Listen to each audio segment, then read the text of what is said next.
everybody. Welcome back to MUFC vs. Everybody. I am your host, Sean, and I'm so glad to be back with you for another video. A lot's been going on in this last week or so regarding Manchester United. We've got a lot of transfer talk, but I think what a lot of people have seemed to be really interested in is some of the new additions to United's backroom staff, particularly Rene Haka, who I just dropped a live video on yesterday. If you haven't yet gone and checked that out, please do. I go into good detail on Haka's coaching career, his tactical style, his man management style, and what I think he could bring to United's backroom staff. So go check that out. Let me know your thoughts on that video. But today I wanted to talk a little bit about another potential addition to United's backroom staff, and that is, of course, Ruud van Nistelrooy. So it's already been confirmed that Rene Haka is pretty much joining the staff. Fabrizio Romano has confirmed that. Haka himself has confirmed that. Haka did state, it's impossible to reject the United job. It's a no-brainer for me.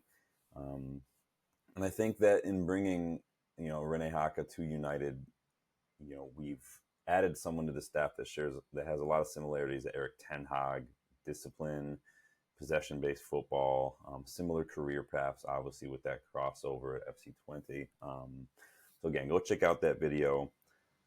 But today I want to talk about Ruud van Nistelrooy, the legend, the man, the myth. Such a beloved striker for a lot of United fans. One of the best strikers I've seen play. I love him. It's a toss-up for me in terms of, Rooney, Ruud, Ollie. These guys, we've had some great strikers at United. But now it sounds like Ruud van Nistelrooy could be joining our staff. And so I wanted to talk a little bit today about his career as a coach, his tactical style, and then obviously, again, what he brings to Manchester United's backroom staff, particularly, with Erik Ten Hag as manager. So before we do get stuck in, don't forget to like the video. Don't forget to subscribe to the channel. I've been blown away by the response to the Rene Haka video. You guys have, jumped on the subscriptions. I've got a lot of good feedback on it, and I'm so excited. I love doing these kind of videos. I love doing that research, and I love bringing that information to you, and I'm really so thankful to see that appreciation. And I'm going to show that appreciation with, a giveaway. We talked about that. So stay tuned to the end of the video to figure out, what you need to do to be entered into this next giveaway, and I will give you all those details. But let's get stuck in on Ruud, please. So I don't think I'd be going into too much detail regarding Ruud van Nistelrooy's playing career, especially his United playing career, right? I think for a lot of United fans, we're all pretty familiar with Ruud's game, right? Like, we don't need to go into detail. We know he's got clinical edge, he's ruthless, he's relentless, and we know his personality on the pitch. He was explosive. I know I've seen the word flamboyant. I prefer the word just emotive. Just wore his heart on his sleeve a lot. Caused a lot of controversy sometimes, but I don't care. But I know what you guys are all asking. What has Ruud van Nistelrooy been up to since hanging up his boots as a player? What experience does he have as a coach? What are his tactics? What is his personality like? I'm so glad you asked, because I just so happen to have the answers to a lot of those questions. So let's take a deeper look at Ruud's career and then what he would bring. So obviously he retired from football as a player in 2012. He actually ended his career in Spain with Malaga, working under Manuel Pellegrini. He was actually 35 at that time, so not super old, but the injuries started to catch up with him a little bit in the last several years of his career. It didn't take long for him to dive back into playing, though. He did take a year off. To dive back into the game. He took a year off to kind of just relax and chill out, but he did start kind of working on getting his coaching badges later on in that time as well. He started actually with his internship at PSV Eindhoven. He worked with their under-17s, serving as just an intern, basically, along with a handful of other guys. So he was eager to learn, eager to develop as a coach, but he also knows that it's going to take time. So he actually spoke to United's official website at that time and said, I'm going to take my time. I'm not going to rush it. And I'm going to take it step by step. We're going to see that kind of pattern pop up a couple times with Ruud as coach.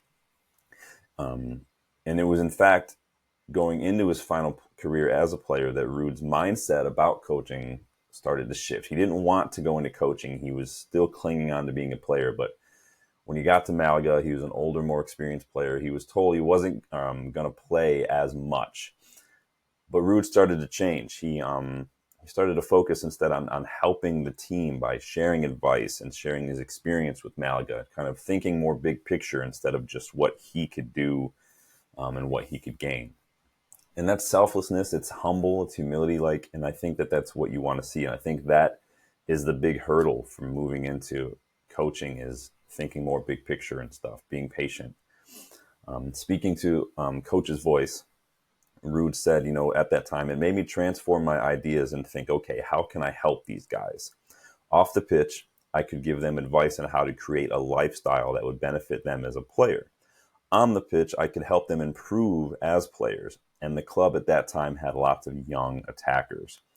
Through talking and training, I realized that, hey, I can have an influence. That really got me into coaching, and I went straight into doing my badges. Again, so that's Ruud saying that. It takes humility and selflessness as a player, especially a player at the twilight of your career, to admit these things. And it took courage, I think, for Ruud to change his mind about coaching, to know that it was challenging, to know that it maybe even wasn't what he wanted or wasn't what he was going to be comfortable with, but still kind of embrace it and take on that. Just take those first steps. The first steps in these big changes in your life are often the most difficult, but they're often the most important. You take one step, you realize, okay, I'm still here. Everything's still good. You take another step. Each one is a little scary because it's unfamiliar. And unfamiliar is scary, but I'm glad that Ruud was able to do that, because I do think that United are going to benefit ultimately from, almost a decade of his coaching. So back to his early coaching days, though. So with PSV's under-17s, Ruud assisted former PSV player Jurgen Dirks, and alongside former players Younes Kolka, Andre Uyer, and Boudewijn Zenden, who were all earning their PSV best. So a lot of these coaches came in as interns at PSV and worked in various, facets of the club.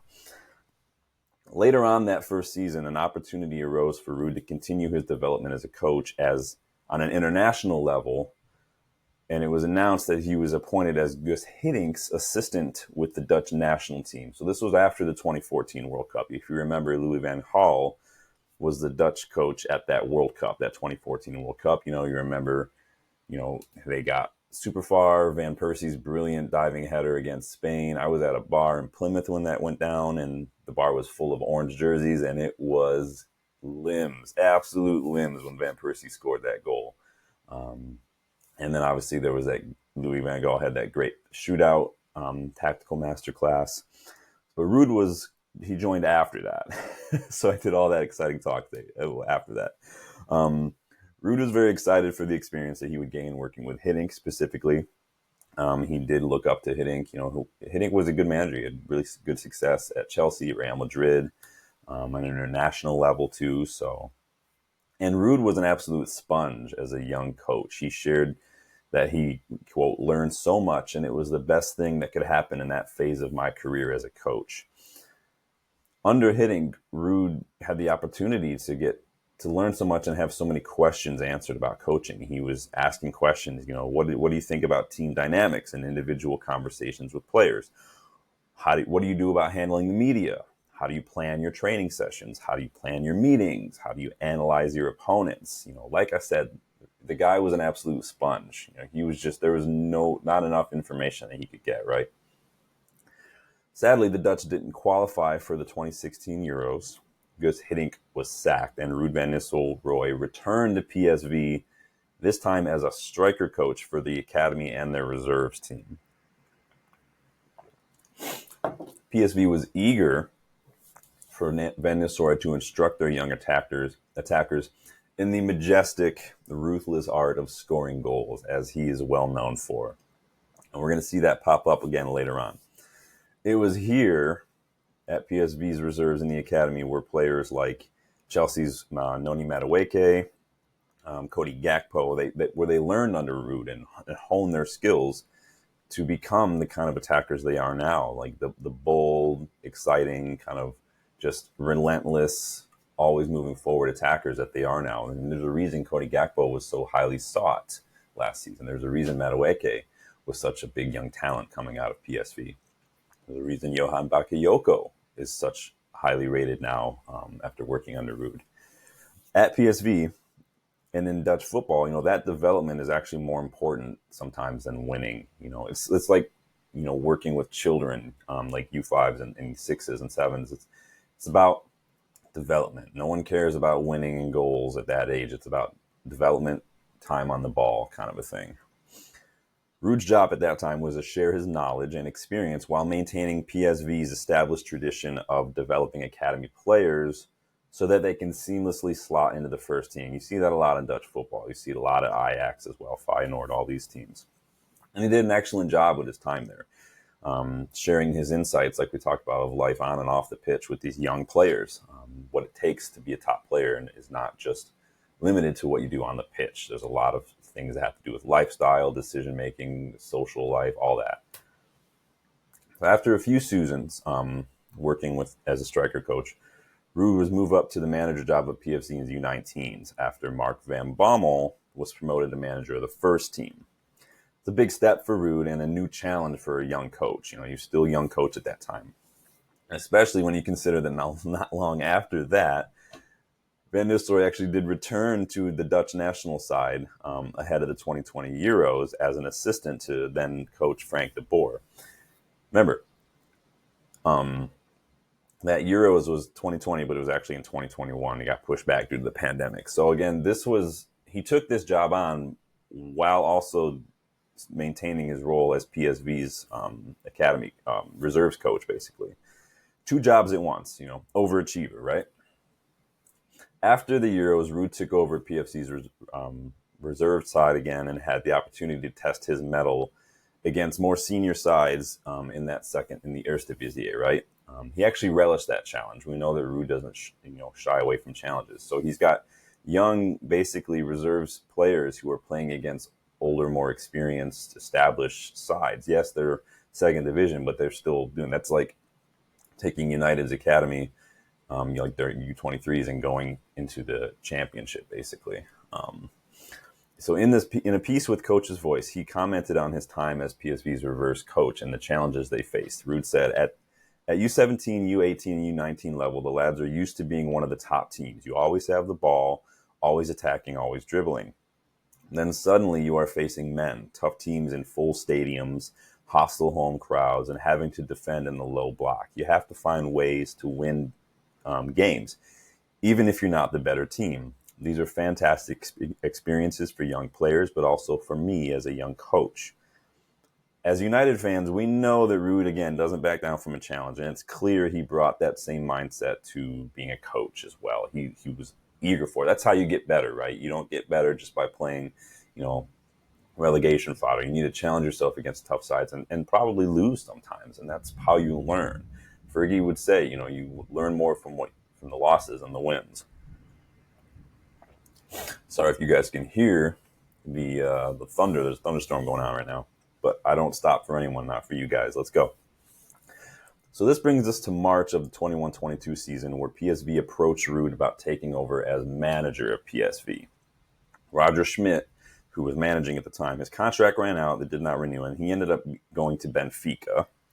So initially, Ruud turned down the job. He thought it was too soon, and I really do respect that. But he did end up being convinced, and he did end up taking it. But he did know full well the difficulties he would face. PSV was upfront with him about their financial struggles, especially the fact that they were going to have to sell players. A lot of these Dutch sides are known for selling players. They're basically selling clubs. A lot of their business model revolves around that. It's like a Dortmund or like Southampton, Brighton sometimes. Ruud signed a 3-year deal as manager and quite honestly had a stellar season, his first season with the team. They finished second in the Eredivisie. They scored the most goals in the league that season. I think they scored like 89 goals. He did win the Johan Cruyff Shield. I think he beat Ajax to win that. He guided PSV to victory over Ajax actually later on in the season to lift the KNVB Cup as well. Overall, in 50 matches as PSV's manager, Ruud had 33 wins, 10 draws and 8 losses. That's more than a 64% win percentage and an average of 2.2 points per game, which is pretty good. I'm not going to lie. It ended up not ending very well, though. He did leave the job with 1 match to go in his first season. And citing, he reportedly felt he just wasn't getting the full support of the club. I don't know if this was necessarily like a financial thing. I mean, he knew going in what the financial situation was, and maybe he thought it was going to change. Maybe he thought he had earned something by the end of the season with what he did. But what I've read is that reportedly Ruud's relationship with his assistant coaches had hit a rough patch. And there were rumors that a group of players had become a little critical of him and actually went behind his back to say as much to the club's upper management. And so part of me thinks that maybe that lack of support in this case had more to do with him not feeling like the club maybe had his back in these situations when it comes to his clashes with his assistants or some of these players kind of going over his head. And I can understand that. I'm sure that there's 2 sides to that story with, why people are doing that. I can't understand what the players and coaches would have such clashes with. They finished second, high goal scoring, KNVB Cup, Johan Cruyff Shield. I mean, what's everybody complaining about? But who knows?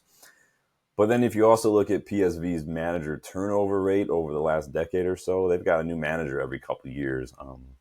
Maybe I'm onto something there then. Maybe the club just doesn't treat their managers very well. I don't know. We do know that, and that's not unheard of. We see that at a lot of clubs. Chelsea have done it and United have done it. A lot of high manager turnover rate. And so it doesn't help to be in that environment as well. And even Sir Jim has said as much at United. It's not the managers, it's the environment. So who knows?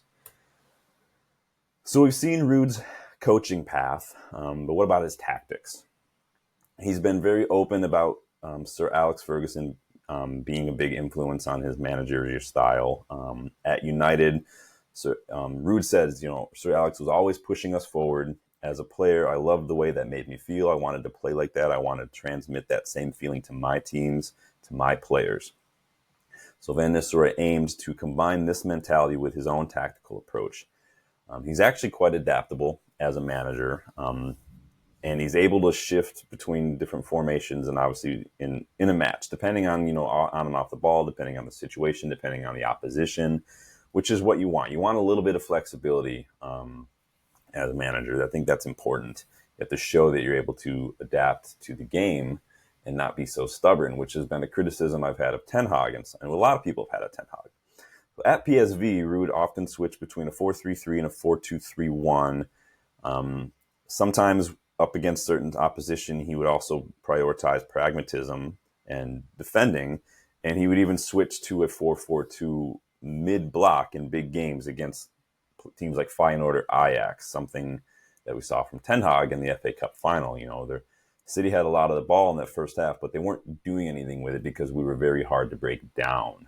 It was constantly passing back to defenders and things. And so sometimes you need to do that.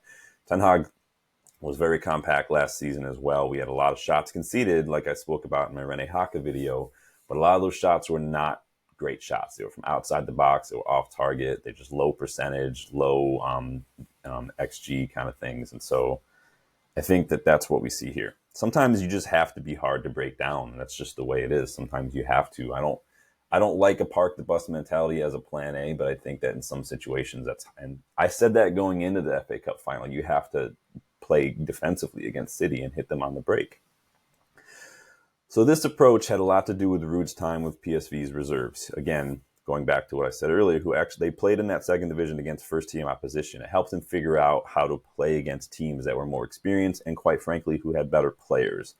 That compact mentality off the ball aims to give the opposition very little space to work with and actually tries to get them to force wide. Ruud likes his defenders to handle those crosses, something that we don't do very well at United. We have struggled with that for many, many years. It's not just a Ten Hag thing.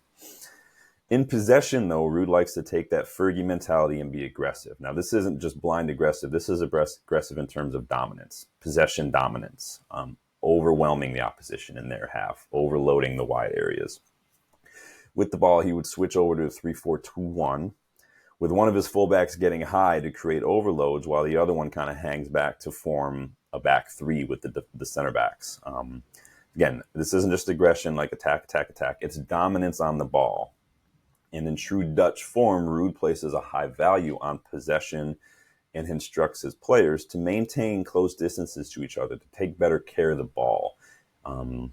Don't take too many risky passes. Don't try those low percentage through balls. Just keep control of the ball, dominate, overwhelm the opponent. This all sounds very familiar to Rene Haka, his tactical philosophy, especially with those overloading fullbacks. This possession-based and difficult to break down mentality is very similar as well. But this is the approach that helped, Ruud's PSV side triumph, let's say in the KNVB Cup final against Ajax.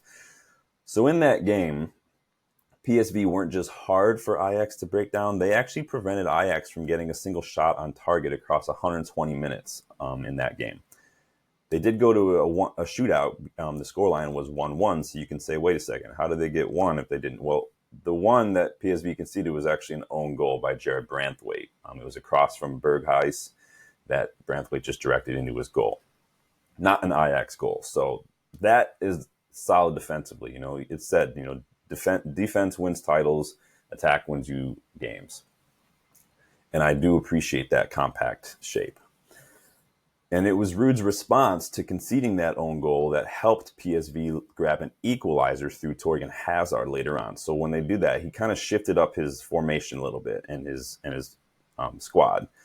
So he changed the focus of PSV's attack by bringing on two number 10s instead of having like two attackers. And that kind of changed where the attack's coming from. It changed where the attack was building from, and it caused problems for Ajax. Again, he likes his fullbacks to get involved in the attack, to overload, and he likes them to get early crosses into the area for the attackers. I think being an attacker, he knows the value of doing that, getting the early cross in, not waiting too long. It's frustrated the hell out of me all season that United they're too slow in the final third to get the ball into the box. Rasmus Højlund sees very little of the ball. Our wingers like to cut in and shoot. We get these fullbacks in. Get Dalot to put crosses in a little earlier instead of waiting all the way to get to the byline. Put it into the space and let the attacker run onto it. I think if we switch Rasmus Højlund's focus from trying to play him as a hold-up player to really using his strengths, which is his speed, and I think Ruud can help with that, I think we'll see us have a lot more opportunities. At least I hope it'll see us not take so long to get the ball into the box. So what would Ruud bring to the backroom staff? So when we appointed Erik ten Hag, we heard from Ajax fan channels that he could be a bit stubborn, maybe doesn't have a plan B if things aren't working out. I think that this humble kind of in-match adaptability that Ruud displayed at PSV can bring something different to Ten Hag's coaching staff in that regard. I think that he's able to show that, hey, this isn't working, or, I think we should try this. Let's switch things up if maybe our attackers aren't doing it. Let's just change. Let's not change everything completely. Let's, instead of building and looking at the attackers as the final phase, let's focus more on getting these two kind of number 10s or these two midfielders involved more and kind of confuse things. So I think that could be a good little added bonus. Personality-wise, Ruud is actually surprisingly quite different as a coach than he was as a player. There's an article in The Athletic, if you want to go look it up, that shines some light on this. So this was by quotes from Guus Peters, who is a Dutch journalist who covers PSV. He revealed that while Ruud was a selfish striker, we remember that, very strike. He wants the goals, he wants the ball. As a manager, he's actually very calm, very relaxed, very selfless, and very easygoing, easy to approach, approachable, good communicator, which might be a bit of a welcome approach from a welcome foil, actually, to Ten Hag. Ten Hag can be a bit direct, be a bit blunt. I think people have taken some of Ten Hag's quotes and they've completely forgot that, he's not being mean, he's not being callous, he's just being very direct and honest. And yeah, I do think Ten Hag could do with a little bit of media training in that regard, but I wouldn't read too much into it like some people are, or at least how some of the media have been. I think Van Nistelrooy's passion for developing young players is also going to be a big boost to us, and it's, of course, synonymous with United's history. He's worked with young players like Noni Madueke, Cody Gakpo, Xavi Simons. He took a young winger, so Another winger who's been gaining some momentum this past couple of years has been Johan Bakayoko. He's PSV's winger. So under Ruud, Bakayoko went from a young player with 1 goal and 2 assists in like 20 matches to a player who then had 13 goals and 8 assists in like 26 matches after that. Like it's that experience that he brings. And he really, really helps develop young attackers into, world beaters sometimes, and I think that our young attackers could benefit. It sounds like Benny McCarthy's contract is not being renewed. It seems like Van Nistelrooy is easily going to slot in as like a striker's coach / assistant. And I mean, imagine what he could do with guys like Højlund and Garnacho. I mean, he could probably help elevate Rashford's game as well in that regard. Again, this is because he values young players, developing them. He values what these wide attackers can do on the ball, and he actually encourages them to back themselves and take on defenders. He wants them to believe in themselves. And so, again, we saw what he did with Bakayoko, with Gakpo, and Madueke.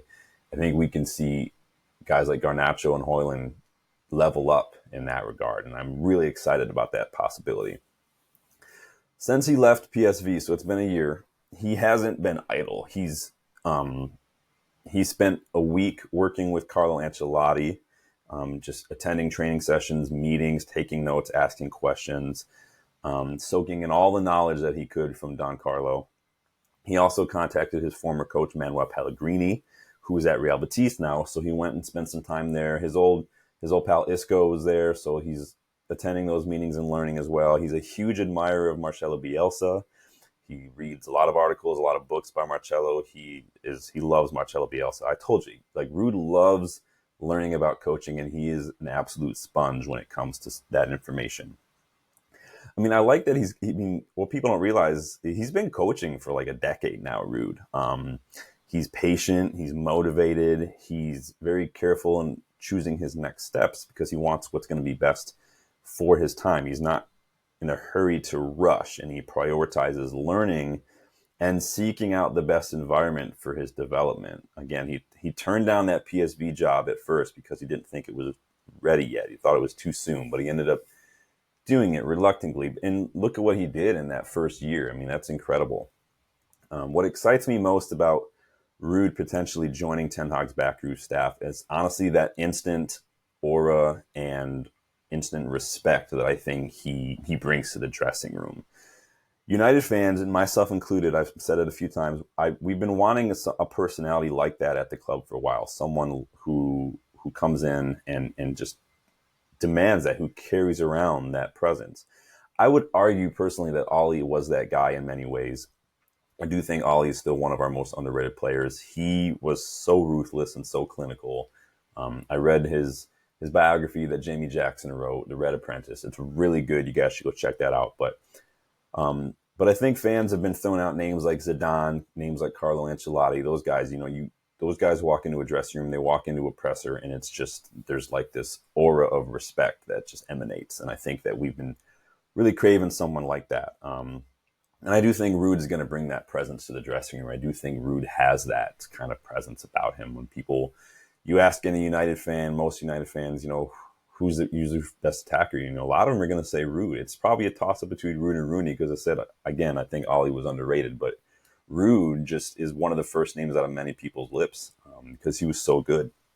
And I think a lot of these United players are going to remember that. It was a huge surprise to me, anyway, when the news broke that we approached Ruud for the job. It was an even bigger surprise to read that he had actually turned down that Burnley job and looks likely to accept that coaching role at United. We're still waiting to get that official announcement, right? That official confirmation, that official here we go from Fabrizio Romano. But it does look like it's going to be a return to Old Trafford for Ruud van Nistelrooy. I'm excited. I think he could bring a lot to our staff. I think that just his expertise and his experience as a striker could do wonders for our young attackers, especially Rasmus Højlund, because I do see a lot of similarities there. Not on how we play Rasmus, but what I've seen from Rasmus and just the way he plays, that running, that playing on the shoulder. He's better at that than I think than holding up the ball like Lukaku style or Luke de Jong style. I'd like to see us shift that a little bit more. But those are my thoughts on Ruud van Nistelrooy, his coaching career, his tactics. what I think he can bring to United's backroom staff as a coach. I'm super curious to hear yours, though. Let me know your thoughts in the comments. Please like that video and subscribe. Remember that subscribing to the video, and I'm, again, so appreciative and so overwhelmed by all the subscribers we got this past few days. I do want to show my appreciation, which is why we've got this, this giveaway, the shirt giveaway. So this is a warm-up from earlier this season. This is a men's medium. This is that black pre-match warm-up top with the blue and cream confetti. Be subscribed, get involved in the channel, and I will go ahead and pick a winner from that and get in touch with you guys in a few days, probably in the next roundup video, hopefully after we get some Ten Hag news or some Ruud news. But be subscribed, like the video, get involved, leave a comment, let me know your thoughts. I do reply to everybody. I do respond to the live chats and the comments. But I'm so excited. I was glad to do this video.